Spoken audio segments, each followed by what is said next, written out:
अब देखिए, नीट मसले पर सरकार और विपक्ष का गतिरोध बढ़ता जा रहा है। बड़ी खबर यह है कि काले कपड़ों में कांग्रेस नेताओं ने विरोध किया है। काले कपड़े पहनकर संसद पहुंचे हैं राहुल गांधी। बड़ी खबर इस वक्त आपको बता रहे हैं, तस्वीर भी आप देख लीजिए। राहुल गांधी जो इस मुद्दे पर अग्रेसिव हैं, कल धरने पर बैठकर अपनी नई राह राहुल गांधी ने तलाशी थी।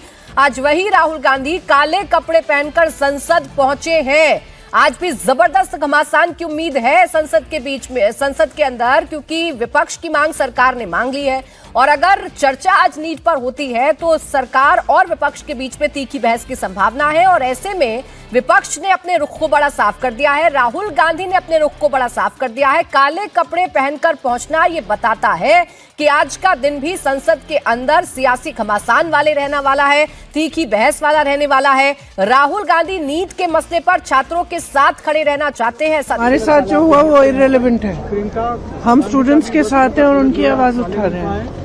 स्टूडेंट्स के साथ जो हुआ वो आप ही बताइए, सही है कि गलत है?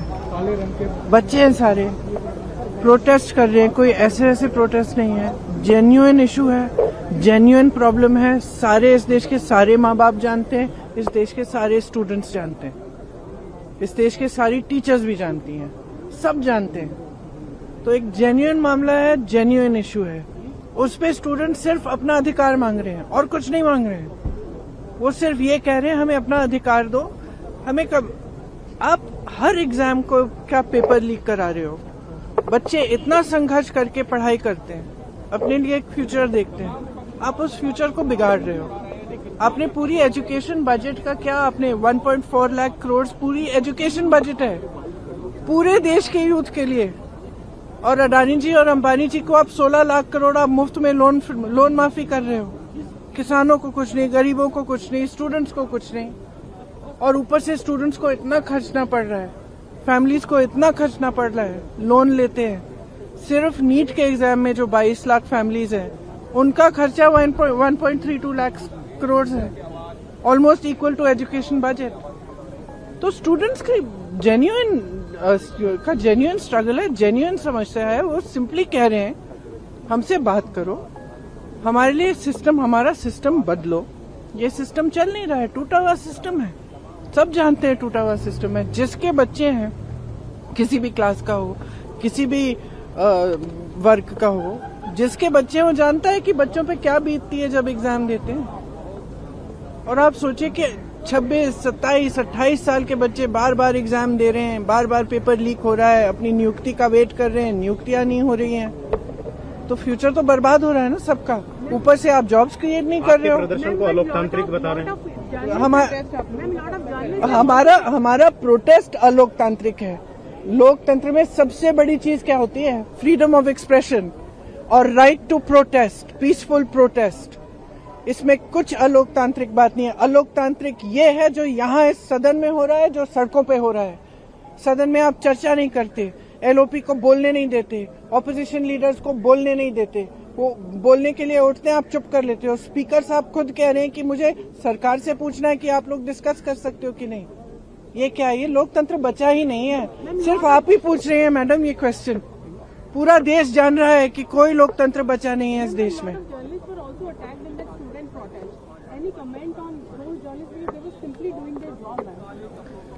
Look, it's very clear. We are against violence. We have always been. This is the ideology of our party. It's the ideology of our nation. Mahatma Gandhi fought for freedom. It was a unique revolution in which there was zero violence on their part. And I have heard the protesters and students and all also saying that they are not going to be violent. So if people have got hurt, police people have got hurt, or journalists have also got hurt along with the students, it's unfortunate. But please, be truthful when you present it to the public. Because what we are seeing is that the students are being attacked mercilessly. They are being beaten with lathis, they are being tear gassed, girls are being treated in an obnoxious manner, their clothes are being torn off. How do you think they feel that this is their country, this is their parliament, these are their representatives, this government has been voted in by them, and the youth heavily voted for this government? How do you think they feel? They feel completely betrayed. And I'm sorry, but I don't care what all you people say and what you put on the media and what you present. Our duty is to stand with them. Our duty is to raise our voice in their support, and our duty is to fight for our democracy, and we will do it. Thank you, ma'am. तो प्रियंका गांधी समेत तमाम कांग्रेस के जो सांसद हैं वो काले कपड़े पहनकर पहुंचे हैं। प्रतीकात्मक तौर पर अपना विरोध दर्ज कराने की कोशिश प्रियंका गांधी भी कर रही हैं, राहुल गांधी भी कर रहे हैं। बस के अंदर उनको डिटेन किया गया, कैसे देखते हैं सर आप? मैं कल ही कहा हूं कि ये डेमोक्रेटिक गवर्नमेंट नहीं है, ये डिक्टेटरशिप पे चला रही है और पार्लियामेंट के मेंबर्स को कोई मर्यादा नहीं देती और रूल्स के तहत जो टेस्ट करते हैं उनको भी वो एक तरीके से हरासमेंट करके वो हमेशा अपने लोगों को, पुलिस को बोलते हैं और यहाँ तक कि बीजेपी के आरएसएस के वॉलंटियर्स भी इसमें काम करते हैं विदाउट बैचेस। जो विद्यार्थियों को डराना, कांग्रेस लीडर्स को डराना, ये काम भी वो इनडायरेक्टली करते हैं और करके आज राहुल गांधी जी को किए। नहीं, देखिए जो छात्र युवाओं के साथ हुआ है और सरकार डर करके व्यवहार कर रही है, ये अपने मंत्रियों को इसलिए नहीं हटा पा रही है या क्या वजह है, हमें आपको सोचना चाहिए क्या वजह है। पूरा देश, पूरे नौजवान, उनके परिवार के लोग, युवा सरकार के खिलाफ है कि मंत्री को हटाया जाए, लेकिन क्या दबाव है सरकार के ऊपर कि वो मंत्री को नहीं हटा पा रहे। कहीं ऐसा तो नहीं कि मंत्री के पास वो छुपे राज हों, अगर दबाव बने, कहीं ऐसा दबाव बने और अपनी जान बचाने के लिए कहीं वो राज न खुल जाएं, कहीं कारण ये तो नहीं है। आखिर हम मंत्री को हटाने में क्या जाता है सरकार का।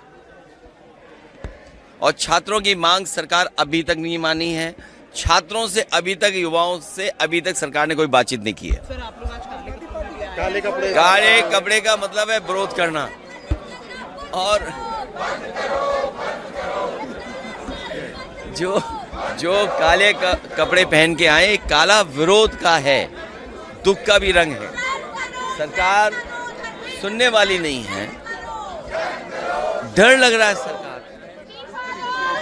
तो अखिलेश यादव समेत कांग्रेस के नेता ये नैरेटिव बना रहे हैं कि सरकार डरी हुई है, सरकार दबाव में है और इसीलिए काले कपड़े पहनकर विरोध करना जरूरी है। विजयलक्ष्मी मेरी सहयोगी हमारे साथ जुड़ गई हैं। विजयलक्ष्मी, कपड़ों से लेकर विपक्ष की बॉडी लैंग्वेज को देखकर ये समझ में आ रहा है कि आज भी संसद की कार्रवाई हंगामेदार रहने वाली है। विपक्ष इस मुद्दे पर सरकार को घेरने की पुरजोर कोशिश करेगा सदन के अंदर। बिल्कुल प्राची, इस वक्त हम कांग्रेस के अध्यक्ष मल्लिकार्जुन खड़गे, जो नेता विपक्ष है राज्यसभा, उनके चैम्बर में इंडिया ब्लॉक के तमाम फ्लोर लीडर्स की मीटिंग चल रही है, जिसमें संसद की फ्लोर स्ट्रैटेजी को लेकर के तमाम इंडिया ब्लॉक की जो पार्टीज हैं वो अपनी रणनीति बना रही हैं। कल सड़क पर तमाम कांग्रेस के नेता और साथ ही इंडिया गठबंधन के कुछ और नेता भी दिखे थे। अब आज संसद में सरकार को कैसे घेरना है इस मसले पर, चाहे एडजॉर्नमेंट मोशन देकर के सरकार को घेरना हो या फिर जिस तरह का काले कपड़े पहन करके विरोध प्रदर्शन विपक्ष के सांसदों ने किया, आज भी प्राची ये मानकर चलिए कि दिन संसद में हंगामेदार रहने वाला है। मॉनसून सत्र के शुरुआती 2 दिनों का जो बिजनेस है वो ना के बराबर ही है। 5-5 एडजर्नमेंट एक दिन में दोनों हाउसेज में देखने को मिले। अब आज का दिन भी विपक्ष के रुख को देखकर लगता नहीं है कि कोई बिजनेस ट्रांजैक्ट होने वाला है, लगता है कि हंगामा बरकरार रहेगा। बिल्कुल विजयलक्ष्मी, और जिस तरीके से इस मुद्दे पर विपक्ष के 2-3 गुट बट गए हैं, इसको लेकर भी क्या बैठक में चर्चा संभव है कि कैसे सबको एकजुट दिखाना है, एक साथ खड़े रहना है, जंतर मंतर वाला प्रयोग या पीएम आवास के घर वाला प्रयोग, कौन से प्रयोग के साथ आगे जाना है? बिल्कुल, देखिए प्रेसिडेंट हाउस पर कल भी चर्चा हो रही थी। आने वाले दिनों में देखना होगा कि क्या प्रेसिडेंट हाउस तक ये तमाम सांसद जाते हैं, क्योंकि प्रेसिडेंट दिल्ली में नहीं है। एक ये भी था, आम आदमी पार्टी के सुर कल बड़े अलग देखने को मिले, तो देखना होगा कि आने वाले दिनों में क्या कांग्रेस पार्टी जो है इसको लेकर के पूरे विपक्ष को लामबंद कर पाएगी या नहीं कर पाएगी। शुक्रिया आपका विजयलक्ष्मी तमाम जानकारी के लिए। तो एक तरफ विपक्ष लगातार हंगामा कर रहा है, विपक्ष रणनीति बना रहा है, तो दूसरी तरफ सरकार ने इस गतिरोध का रास्ता निकालने की कोशिशें तेज कर दी है।